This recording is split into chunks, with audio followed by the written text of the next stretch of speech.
Hello SPS astrology lovers, this is Shankar Pratap Singh and you are watching SPS astrology. दोस्तों, आज मैं आपको बताने वाला हूं महाधन योग, महालाभ योग, महाविजय योग और महाकीर्ति योग। यानी ऐसा योग जब आपके बर्थ चार्ट में बनता है तो आपको बहुत ज़्यादा धन का लाभ होता है, आपकी बहुत ज़्यादा कीर्ति होती है, आप बहुत ज़्यादा भाग्यशाली हो जाते हैं और जहाँ भी आप पैसा डालते हैं या पैसा लगाते हैं वो पैसा रातों रात बढ़ जाता है। या पैसा नहीं भी डालते हैं, नहीं भी लगाते हैं, फिर भी चारों तरफ से आपके पास पैसा आता है। कुछ भी आप काम करते हैं, कुछ भी कृत करते हैं, चाहे वो अच्छा सोच के कर रहे हैं, बुरा सोच के कर रहे हैं, कैसे भी कर रहे हैं, लेकिन फिर भी आपको मॉनेटरी गेन होता है। तो ऐसा कौन सा महाभाग्यशाली योग हमारे बर्थ चार्ट में बनता है, उसको समझने की कोशिश करते हैं।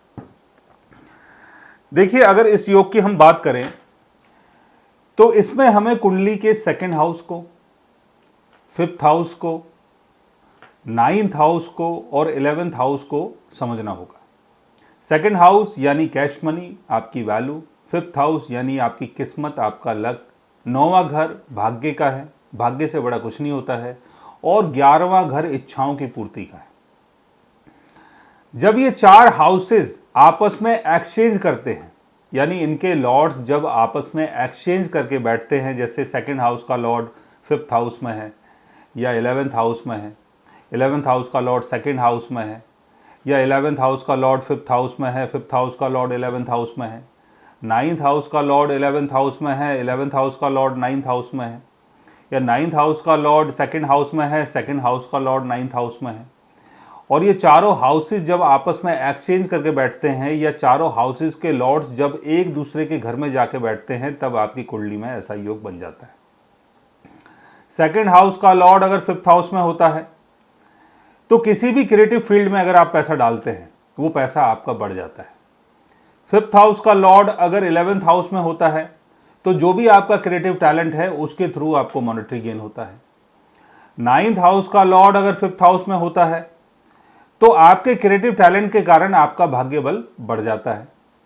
सेकंड हाउस का लॉर्ड अगर 9th हाउस में होता है तो जो भी आप पैसा लगा रहे हैं, कहीं भी पैसा लगा रहे हैं, उसमें आपका जो भाग्य है वो आपको साथ देता है। 9th हाउस का लॉर्ड अगर 11th हाउस में होता है तो भगवान की और गुरु की ब्लेसिंग्स के कारण आपको मॉनेटरी गेन होता है। 11th हाउस का लॉर्ड अगर फिफ्थ हाउस में होता है तो क्रिएटिव चीज़ों के कारण आपको काफ़ी गेन होता है। तो ऐसे चार अलग अलग योग आपके बर्थ चार्ट में बनते हैं। जब इनके हाउसेस के लॉर्ड्स आपस में एक्सचेंज करके बैठते हैं तो आपको काफ़ी मॉनेटरी गेन होता है और जो भी पैसा होता है उसमें बहुत ज़्यादा बढ़ोतरी होती है, क्योंकि इसमें किस्मत का पूरा पूरा साथ आपको मिल जाता है। और सेकंड हाउस का लॉर्ड फिफ्थ हाउस के लॉर्ड के साथ केंद्र में कहीं भी बैठ जाए तब भी ऐसा योग बनता है। 9th हाउस 11th हाउस के लॉर्ड्स अगर केंद्र में कहीं भी बैठ जाते हैं तब भी आपको ऐसा योग मिलता है, यानी ऐसा गेन मिलता है।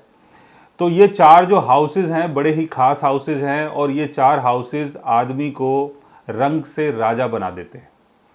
अब इन चार हाउसेस में अगर अच्छे प्लैनेट्स बैठते हैं, यानी मरकरी की प्लेसमेंट है, वीनस की प्लेसमेंट है, या आपके जुपिटर की प्लेसमेंट है, मून की प्लेसमेंट है, अगर ऐसे अच्छे ग्रहों का योग इन चार हाउसेस में होता है और वो अगर अपने एक्सिलटेशन में होते हैं या अपने ऑन साइन में होते हैं, तब भी आपको काफ़ी मॉनेटरी गेन करवाते हैं।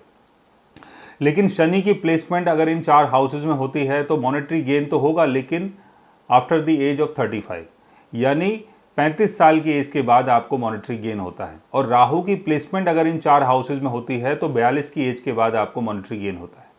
केतु की प्लेसमेंट अगर इन चार हाउसेज में होती है तो आप मॉनेटरी गेन को काफ़ी अर्ली एज में एक्सपीरियंस कर लेते हैं। लेकिन अगर इन चार हाउसेज के लॉर्ड्स अगर कम्बस्ट हो जाते हैं तो मॉनेटरी गेन होगा, लेकिन लेट लाइफ में होगा। और अगर इन चार हाउसेज के लॉर्ड्स अगर रेट्रोगेशन में होते हैं तो मॉनेटरी गेन होगा, लेकिन अटक अटक के होगा।